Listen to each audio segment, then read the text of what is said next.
Om Jnanatimirandasya Jnananjanam Shalakaya Chakshurunmilitam Jena Tasmai Sri Gurave Namaha Gurave Gaurachandraya Radhikaya Stadalaye Krishnaya Krishna Bhaktaya Tadabhaktaya Namo Namaha Narayanam Gurum Vande Sharanyam Bhakta Bandhavam Gauramanovishnam Purnam Radhadasyam Pradayakam Rupanugacharya Paryam Rupamanjari Preshtakam Patita Pavana Karunyam Yugacharya Narayanam Vancha Kalpatarubhyascha Kripa Sindhubhya Evacha Patitanam Pavanebhyo Vaishnavebhyo Namo Namaha Namo Mahavadanyaya Krishna Prema Pradayate Krishnaya Krishna Chaitanya Namne Gaura Twise Namaha Shama Sundara Shikanda Shekara Ismirahasra Murali Manohara Radhikara Sikamam Kripanide Swapriya Charana Kinkarim Kuru Tapta Kanchana Gourangi Radhe Vrindavaneshwari Vrishabhanusute Devi Pranamami Hari Priye Vrindai Tulasi Devyai Priyai Keshavascha Krishna Bhakti Prade Devi Satyavatyai Namo Namaha Shri Krishna Chaitanya Prabhu Nityananda Sri Advaita Gadadhara Srivasadi Gaura Bhakta Vrinda Hare Krishna Krishna Krishna Hare Hare Hare Ramu Ramu Ramu Hare Hare. So first of all I begin offering my most humble obeisances to the dust of the lotus feet of Paramaraditama Shri Guru Pada Padma Nitrila Pravishta Om Vishnupada Paramahamsa Paribrajacharya Ashtotara Sata Srimad Shila Bhakti Vedanta Narayana Goswami Maharaj Shila Gurudeva, and to my most worshipable Shikshan Sannyasa Guru Nitrila Pravishta Om Vishnupada Ashtotara Sata Srimad Shila Bhakti Vijnana Bharati Goswami Maharaj, and to all Shri Rupando Gauriya Guru Varga, to all Tridandi Sannyasis, Brahmacharis, Vaishnavas, Vaishnavis, and to all the assembled devotees here today, my most respectful obeisances. So by the causeless mercy of Srila Gurudeva and all Mahabhagavatas Acharyas, we are able to assemble here one more time. Today we start with the verse number 13 of the first chapter of Rasa Pancadhyayi. Sri Shuka Vacha Uktam Purastad Itate Chaidya Siddhin Jatagataha Dvisham Apiri Shikesham King Uta Dokshaja Priyaha. Sri Shukadeva Goswami said, "Oh Parikshit, I have already explained this topic to you in the 7th canto of Bhagavatam. Sri Shupal attained liberation even though he was envious of Krishna. So what to speak of the gopis who knew Krishna as their beloved?" So in the previous verse, Parikshit Maharaj, he asked a question to Srila Shukadeva Goswami Pad. That was not his own question. He was actually asking on behalf of some of the members of the audience. Because the word Parikshit means the one who knows the moods of everyone. So he was considering in the assembly people like Karma Kandis, Jnana Kandis, yogis, etc. So now in this verse, number 13, Shukadeva Goswami is going to give him the answer. So now we are going to read the commentary of Srila Jiva Goswami Pada Vaishnava Toshani. Srila Shukadeva Goswami, he understood the question of Parikshit Maharaj very well.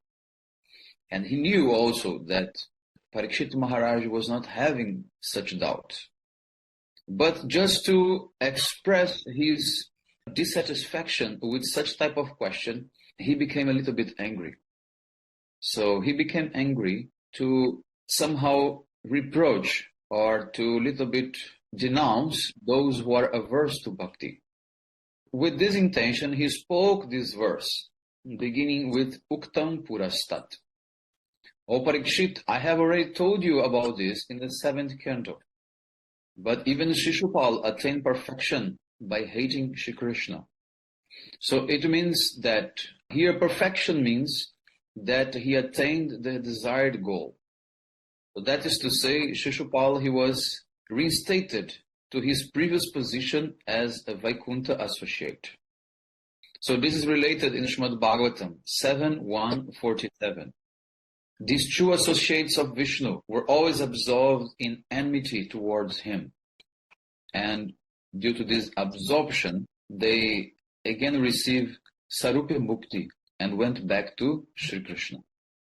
Yes. So here very clearly, he's talking about Jai and Vijay, how they incarnated as Shishupal, Dantavakra, Hiranyaksha, Hiranyakashipu, and others like. And because they were always inimical towards Bhagavan, their transcendental qualities were hidden, but they were always present within them. So when their envy was removed, they again attained their position as the associates of the Lord, full of all the transcendental qualities. So Shukadeva Goswami said, I have already told you in the 11th verse that the gopis gave up their bodies that were influenced by the three modes of material nature. So as soon as they attained their true spiritual body, with their Swarup Shakti, their material body was completely removed. So also in the Gita 4.11, Krishna says that I fulfill everyone's inner desires corresponding to the mood in which they worship me. So Krishna says, I only gave to the gopis the same qualities that they actually deserve. So when Krishna is absorbed in bhakti, he loses track of himself. So at that time, Lila Shakti, the pastime potency, sees the opportunity to serve. And then automatically it will manifest so many qualities of Krishna. So this is how the devotees who worship Krishna in Madhurya Rasa will in future attain their desired goal. So in this way, it's very clear that there is no reason for anyone to question the relation between Krishna and the gopis. Even someone who is inimical to him, like Shishupal, can attain liberation. What to speak of the gopis who love him? But Shishupal, he also did not accept Krishna as God. So Krishna is called Rishikesh, the one who is the controller of all the senses.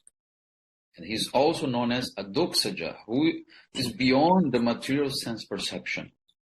These particular two names of Krishna used in the verse shows that even if someone is not aware of Krishna's divine nature, even though still his qualities will automatically help that sadhaka to attain perfection. So this is the end of the purport of Srila Jiva Goswami, and we will start now the commentary of Srila Vishwanath Chakravarti Thakur, Sarartha Darshini. So the king of sages, Sri Shukadeva Goswami, he knew that this was not the question of Parikshit Maharaj. So even though he chastised him by saying, O king, it seems that you have asked such a question without any previous understanding. But actually, Shukadeva Goswami, he was using the king as a vehicle to chastise others in the audience who may have such question. So in this way, he said, I have already told you in the 7th canto about how Shishupal, he attained perfection even though he was inimical to Krishna. So what to speak of the gopis who had a very favorable mood of love towards Krishna. So Rishikesh, Krishna, the controller of the senses, is beyond the sense perception even of Brahma and other demigods. But if out of his causeless mercy, he manifests himself in this material world, he can make any ignorant person see him with his own senses. And by that, Krishna can deliver them, and he is known as the Lord who is full of mercy.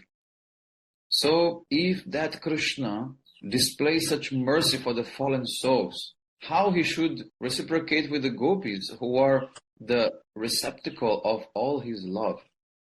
Krishna regards the gopis so high that they become the object of Krishna's love. So in this way, they remember Krishna with love. So therefore, they can attain Krishna. So someone may ask, why Shukadeva Goswami quoted the example of Shishupal and not other example? He could have mentioned Krishna killing Agasur in Vrindavan. So why he gave the example of Mathura pastimes? So what was his intention? He explains to the king giving a deeper understanding with the example of Shishupal. He said, O king, Shishupal's heart was always absorbed in Krishna in a mood of enmity. It was only his material body, given by the curse of the 4 Kumaras, that was destroyed. Actually, his spiritual body is as an eternal associate of Vaikuntha. So, in this way, by the action of Chakra, Sudarshan Chakra, all his sins were destroyed. This is the purport of Srila Vishwanath Chakravarti Thakur. So now we're going to read the verse number 14. Nrinam nirishriya sarthaya vyaktir bhagavato nripa avayayasya pramayesya nirgunasya gunatmanaha. O king, though Bhagavan Shri Krishna is unlimited, immeasurable, and untouched by the modes of material nature, he will appear out of his own sweet will for the supreme welfare of the living entities. So now the commentary of Srila Jiva Goswami Pad. This explanation brings to light the power of meditating on Krishna. Jai and Vijay, the eternal associates of Bhagavan, they were cursed by the 4 Kumaras. Accepting a demoniac mood, they appeared as Shishupal and Dantavakra during Krishna's pastimes. And they facilitated Krishna's relishing of fighting. So in the same way, the gopis, who have so much love for Krishna, they came to perform blissful pastimes with him and assisted him in his leelas. So when Bhagavan appears in this world, he bestows auspiciousness upon the living entities in general, giving them the qualification to relish the pleasure of his pastimes, Lila Ananda. So what we speak of his intimate associates, he can give everything. So since he can destroy billions of universes just by the flick of his eyebrows, it is illogical to say that he manifests the material world only to remove the burden of the earth planet. So it means that Krishna did not come to this earth planet only to relieve the earth planet. He came to interact with all his devotees as well. So in this way, Shukadeva Goswami is saying, O king, the kings like you, they go here and there to benefit the population. In the same way, Bhagavan, he descends for the welfare of the living entities. So Krishna is aprameya, means unlimited. And he is also gunatmanaha. It means that he has unlimited qualities that stays dormant but manifests in some particular types of leelas. So these special qualities of Krishna will manifest just as someone is sleeping and becomes awakened. So just also like the living entities, they have their spiritual nature, which is covered. Krishna also has some qualities which are covered. Krishna, he continuously gives himself to his different devotees in different manifestations. Krishna is limitless, inexhaustible, and he is not limited by time and space. So someone may ask how he can be unlimited. So the answer is that he is nirguna, he is beyond the material qualities. And what is the evidence that he is nirguna? So the answer is the sentence gunatmanaha. It means that he is the manager of all the material bodies. So he's beyond the modes of material nature. So he appears in this world for the benefit of the living entities. And he bestows on them the results of their different kinds of spiritual practices. So this is the only reason why he comes. But when he comes, he does not undergo any material transformations, such as birth or disease or death. One more question arises. How can the embodied soul be uncovered Brahma? So it means that the word body, it means that Krishna seems to have a body like the gopis, for example. Like the husbands of the gopis. So it looks like Krishna is just one more male person in this world. But then the verse says, Evam Rupa, Krishna has a pure spiritual form. Therefore, Krishna is not incarnating because he has no difference between his body and his soul, have no difference. So in this way, this is the end of the commentary of Srila Jiva Goswami Pad to the verse 14. Now the commentary of Srila Vishwanath Chakravarti Thakur. Bhagavan comes to this world to bestow auspiciousness on humanity. So therefore, whatever kind of connection you have with him, he's going to fulfill that desire. Even if you have not performed any kind of spiritual practice, still Krishna can be merciful upon you. So here, auspiciousness means the highest benefit in the form of bhakti. So if you want to bring auspiciousness to your life, you have to practice bhakti. But even those who don't want bhakti, like those who like Sayuja Mukti, impersonal liberation, Krishna can also give them. So the purpose of his appearance in this world is not only to remove the burden of the earth planet caused by the demons. He has not come only to kill Kamsa and other types of demons. Only by moving his eyebrows, he can destroy all the demons, as well as millions of universes. By that, we can understand that he has come for something much higher than that. All Krishna's qualities are naturally auspicious, and therefore he is a notion of transcendental blissful qualities. Who can understand his uncountable glorious activities? So this is the end of the commentary of Srila Vishwanath Chakravarti Thakur on the verse 14. Vanchakalpatarubhyasya kripa sindhubheva cha patitanam pavanebhyo vaishnavibhyo namo namo. Hare Krishna.